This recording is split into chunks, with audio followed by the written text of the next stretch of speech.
Hey everyone, how's it going? Usman here, back with another video. I am going to be doing a review for episode 3 of Marvel Studios' Hawkeye. It's just going to be just one episode. I'm not going to cover like the first two episodes like I did previously. And this is also, just want to point that out there, whoosh, a spoiler review.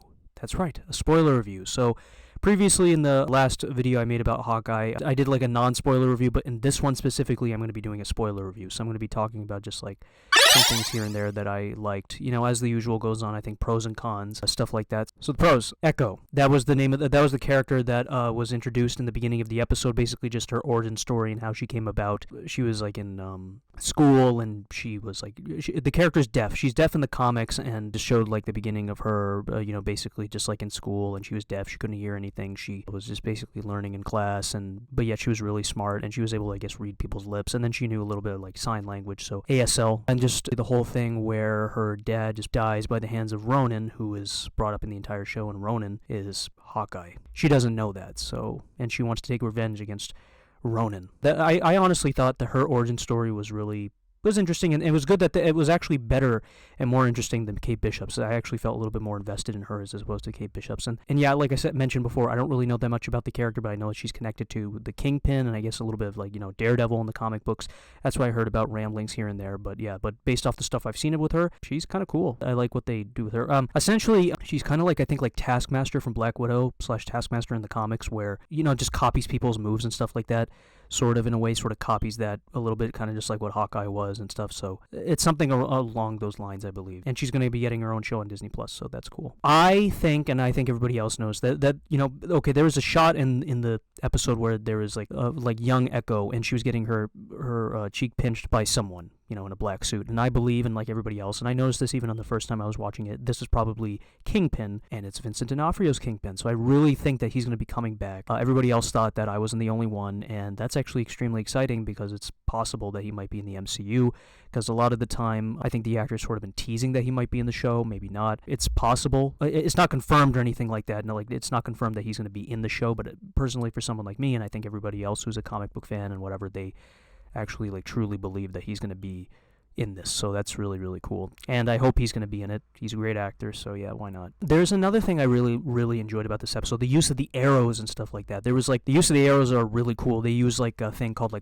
putty arrow that Hawkeye used when he was or not Hawkeye, but Kate Bishop used when she was when the Tracksuit Mafia was following them, and she was whoosh.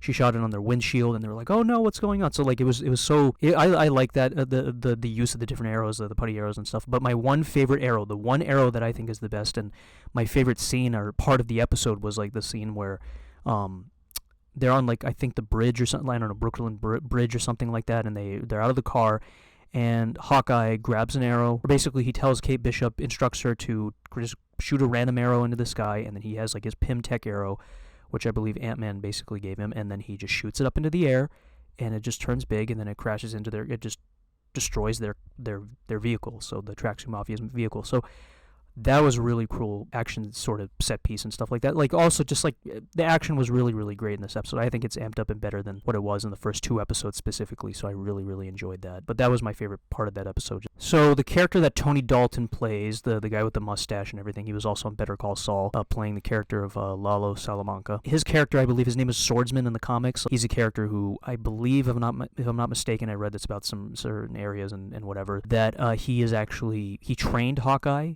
He's sort of the mentor, I believe, of Hawkeye. He is the character that's who he's playing in the comics, and I think his name is Jack Duquesne, I believe, in the show, and maybe in the comics. So that's who he's playing in the show. So that's going to be. He was sort of at the end of the episode. He was brought in.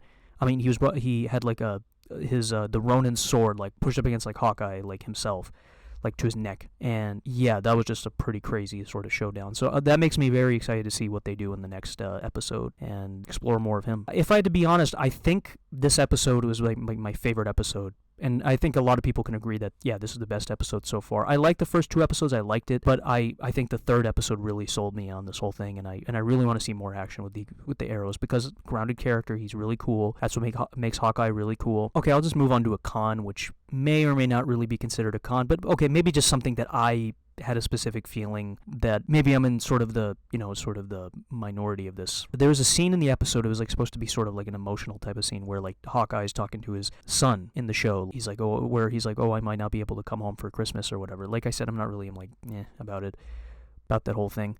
But I honestly, that one scene, a lot of people were like, oh my gosh, that's so emotional. I feel so bad about him and everything like that. But when I saw the episode, I didn't really, I thought it was good. It got through a good sort of, it executed it perfectly. I mean, really, really good with, the emotionality and being a little bit more dramatic in that scene and, getting that. Also considering that Hawkeye can't hear his son because he has like a hearing aid and he's a little sort of deaf. That was good in that regard, like just the way that they shot it, I guess, and, the acting. But I don't know, I didn't really feel like, oh my gosh, that was such a powerful moment. Oh, I really feel I think they acted really well in that, but I just didn't really feel that much of a connection in that regard, so, But I guess you could sort of consider that a con in a way. I mean, essentially, those are my thoughts on the episode. Favorite episodes so far of the series. We still, I believe, have like 3 more left, so going to be reviewing those and giving my thoughts on that. As always, like and subscribe, and I'll see you next time.